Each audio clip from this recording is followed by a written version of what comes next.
Hey everybody, Matt Burke here. Today I'm going to be flipping through Wraith of God Bloodhunters. This is the second entry into the Wraith of God universe, which is part of the Leprestiverse.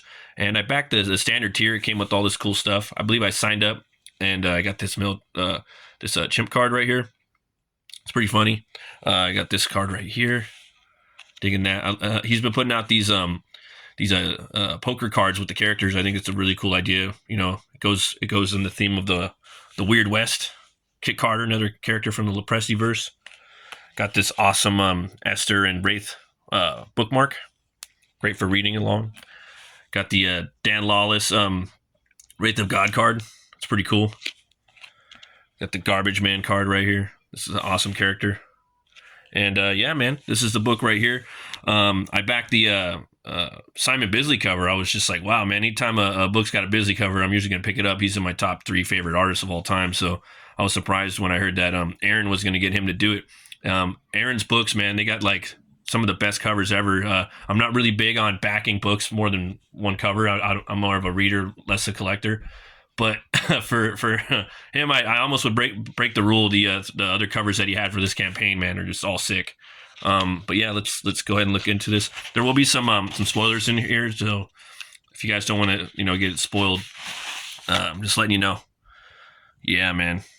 So right here we got created, written, and illustrated by Aaron Lopresti, colors by Ami Remolante Jr. for a few of the pages. Also Gabe El Taib, letterings by Warren Montgomery, and yeah, man.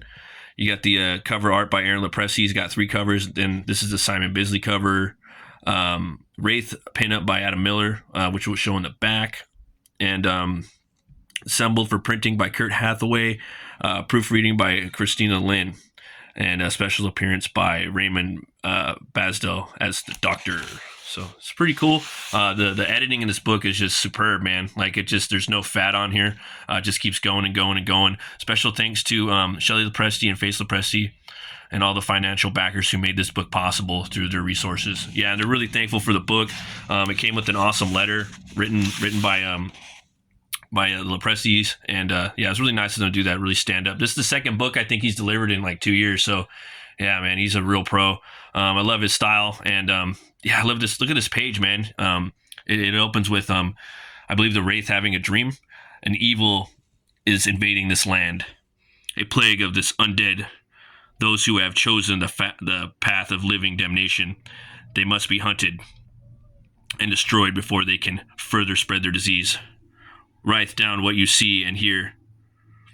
Understand what you must do and how you must do it. You are the hunter. Do not fail in your commission. Yeah, I just love that. I think I remember seeing him draw that actually. So yeah, he wakes up. Blood hunters. I love the handwritten, into the story, into the actual panel, into the gutter. Aaron Lopresti does a great job, man, of just making some straight up comic books. Like he does all the best things that you love about comics and makes you want to read and write and make your own if you're a creator. And if you're not and you just love comics, it's just you really get the nostalgic feels like when you read his book, but also he's pushing for some new stuff too. So he's just like, vampires. For someone who doesn't need sleep, he certainly spends a lot of time sleeping. Esther, will you not sneak up on me like that? It's time to go. I've had a vision. So, they're getting ready to go. They got this cool cart with all their gags and monstrosity that they need to put down, all their little tools they need to hunt monsters with. I love it, man. If you guys haven't got the first book, I highly recommend that. I did a little flip through of that as well for the first Wraith of God. It was one of the best crowdfunded books I've ever backed. The story was all fun. Same thing with this book too, man. It was just killer. I really, really love this book. I like this scene right here. It kind of gives me a little feel of like the last voyage of the Demeter from Bram Stoker's Dracula. You got this Undertaker. He's picking up a coffin. You don't really know what it is. I feel like there's a lot of inspirations from like the Hammer horror films in here and the Spaghetti West, which I really felt like he did a good job of doing that. For those people that are in that, you can really see and feel that as well in the books. Just love the way he draws, man. all the detail and the wrinkles and whatnot. This is the main baddie in the book, Count Korvac. Yeah. Yeah, so he's coming into the town. He's taking over. Right here, you got Esther. She's about to do battle with this one of the brides of Korvac, and lo and behold, the Wraith. You know, he's daughters of Satan. Your time of judgment is at hand. I think he does a good job too. You know, like the Wraith's power, man. If you don't know, it's actually God from God, man. And this book kind of shows like a good way, like how the Word of God can triumph over evil. I think he does a good job of putting that into the writing. The action sequences in here are fantastic. We got a really good one right here. Fun. Get off me, heretic.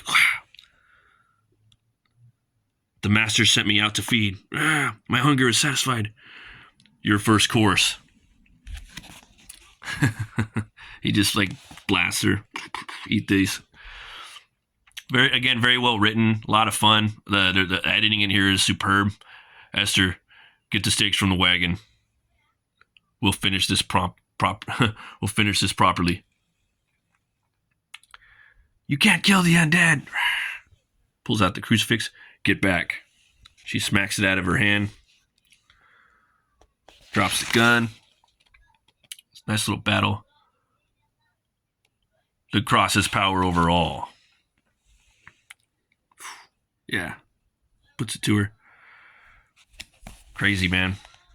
Yeah, so they basically got to figure out, you know, what's going on with this town, where the vampires are coming from, where they're locked up. There's no sheriff. The sheriff is missing.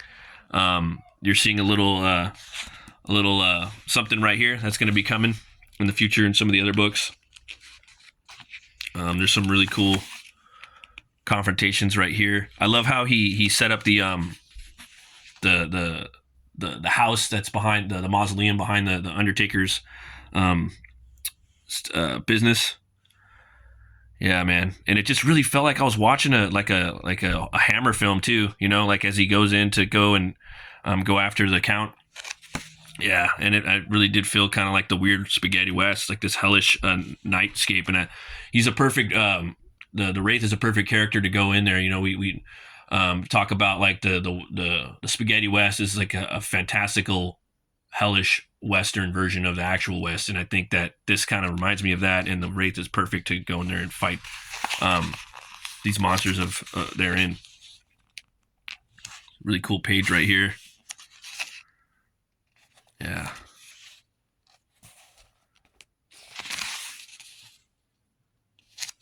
Yeah.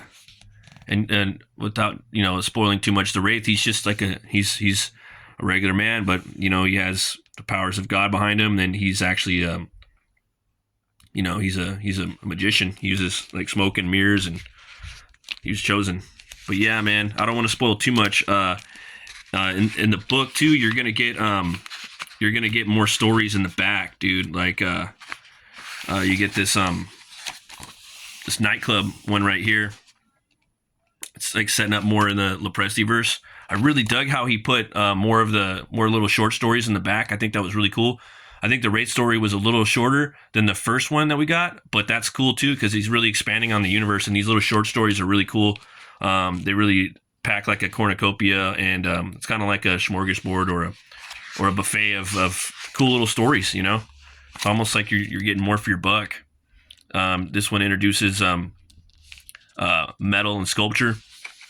They're having to take on this new elephant guy without giving too much away, and we probably know who this guy is, but you know that's still up for debate. We're gonna have to read more. And Garbage Man, I still haven't read Garbage Man, but I'm really looking forward to that. This one's got Dan Lawless on covers, Kurt Hathaway on letters, and Aaron Lepresti on inks. I like Garbage Man. He kind of reminds me of this story, man. This kind of gave me a call back to like the Toxic Avenger and a little bit of Swamp Thing, but to his own though, man. Like which I love both of those growing up in the 90s and whatnot. Love the trauma, but with less cheese in here, it's just more fun. Night of the Living Dead. This book, this story was really awesome, really funny. It had a cool little twist to it in the back. Yeah, man. Love the colors in here too. I think Lawless did a great job of kind of making a really like toxic garbage feel to it, almost like wherever a garbage man goes, he kind of leaves off this toxic fume of colors around the area that he interacts with. I kind of got that vibe. But right here, Night of the Living Dead. That thing walked right by me, like I wasn't even there. This must be some kind of joke.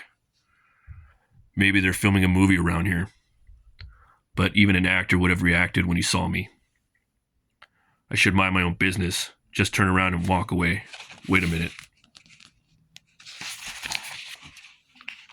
So this stuff's leaking this crazy like chemical like into the soil, and it's the chemicals that, from my understanding, this radioactive, stuff. It's what transformed the garbage man. I got to get that book though. It's been, yeah, I really need to read that. And you find out it's this guy Jed, man. He's out here kind of like Ed Gein.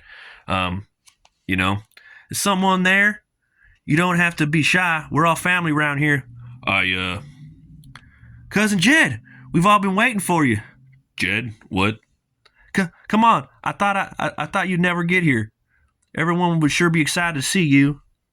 Sir, listen, I don't know what's going on here, but you need to know these chemicals. Shh, sir, that's surprisingly respectful of you, Jed, but you can call me Hank. And don't worry about anything. You come inside and see for yourself. It's just fine. So you go in there, and yeah, man, this thing is bringing back all of his old relatives, and the story gets better too. I don't want to spoil it. I mean, I really do want to, but I want you guys to go and pick this book up. Yeah, you could back it. It's actually it's part of the. Here's a cool little Garbage Man inked piece right here by Danny Mickey. Love Mickey's work on Curse of the Spawn. That was a really cool book from back in the 90s that I loved. Big influence on me. You can pick up Lopresti more of the books at on his new campaign for Kit Carter. This was a really fun short stories right here. These right here were Kit Carter Ranger was originally created to be an online weekly comic strip similar to the old Sunday newspaper strips of yesteryear. This story presented here is the first 14 weekly episodes of the comic strip in print for the very first time. So yeah, that's what it is, man. It's like a Sunday, Calvin and Hobbes story, really quick. I dug this. I thought it was hilarious. Obviously, the art's killer. I love Lopresti, man. His art's just, yeah. He takes a lot of my favorite artists and kind of way he just puts them together. There's a lot of Bernie in there. A little bit of tiny little bit of Kirby, but you wouldn't even really recognize it unless you kind of see some of the. I think he brings like the action of Kirby, man. Like Kirby stuff is just all electric, just punches you right in the face. But yeah, there's a lot of really cool little short episodes in here, and but yeah, you could back all of his books on the new campaign. I'll have a link in the description for Kit Carter. It's the first, I believe, story of her. It's like a 50 or 60 plus page book, but you guys can go there and check it out. And as add-ons, you could get Wraith of God and Garbage Man, Wraith of God Bloodhunters. So yeah, definitely check this out. I give this book 2 horns way up.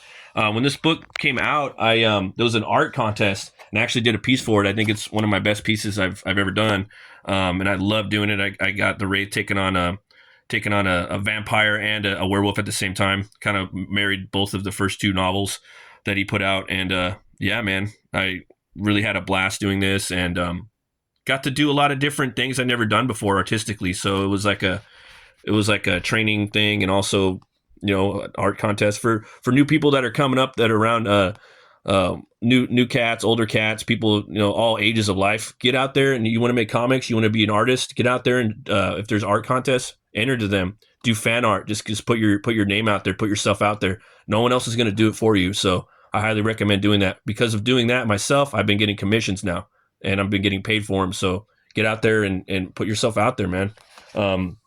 Also, I want to let you guys know about my campaign right now. I have a store on Fund My Comic for this book called Butch Cleaver. The first 30 backers are going to get this poster right here. This one's dinged up, but it actually looks like a you know, a poster from the West. And yeah, it's 11 by 17. And the book is about this butcher that gets killed and he's brought back to life by a voodoo curse. And that curse gives him the power to weaponize bone with a single thought. And he's trying to figure out who killed him. He's got a bounty hunter on his trail in the first book. And yeah, he's brought back to life by this voodoo hex curse. And yeah, this book, yeah, I made it a long time ago, but I'm still proud of it. You'll see me grow as an artist and a comic book creator through both of these, but I think they're damn entertaining books and they're fun reads. And yeah, if you guys want to support me in the channel, come check it out. Tell me what you thought about it. Tell me, what you loved, what you hated. You're going to see the origin of the character in here. There's a lot of crazy characters. The world is oubliette. It's this is inspired by the Spaghetti West, the Hammer films. You're definitely going to see some of that in there. So if you guys are fans of Wraith of God, you're probably going to like Butch Cleaver. I can almost guarantee you. It's got that horror fantasy gothicness to it. So if you want, come check it out. It's got a lot of action in there and kind of spooky. It's a little more fantastical though than Wraith of God. Wraith of God's definitely more grounded than this. So yeah, check it out if you guys want. I was at the beer store today and I came upon this beer that reminded me of Wraith of God Bloodhunters, and this one's called Out for Blood. It's definitely got that feel of old movies like the Giallo movies, or even just the old Italian horror movies posters. I love that. Yeah. That'd be cool if he did that for one of the covers for Wraith of God. Gave it like a little, Giallo or old Western cover. Kind of like Good, Bad, and the Ugly or Day of Anger or something like that. Man with No Name Trilogy. There's so much Django. Like a straight up just like ode to that. But let's go ahead and take a crack at it. The forces of evil never best Dead March, and the acolytes are out for dead. And this is Bottle Logic. Californian. I don't know what the alcohol percentage is, but it's blood orange blonde ale, so it should be pretty tasty. I'm about to barbecue some tri-tip right now, so this might go good. 4.8, so shouldn't be too crazy. Don't want to get too wasties out there next to the grill because you might overcook your meat or I don't know, get burnt out. So there's that. Smells pretty good. It's okay. Yeah, I don't know. It's all right. It's not my favorite, but if you're into blondes, you might like that. I give it a 1. Give it a horn. 1 horn up. As always, folks, thanks for watching. Thanks for tuning into the live streams. Always remember to be bold, be brave, and roll the bones to know your role. I'll see you guys later.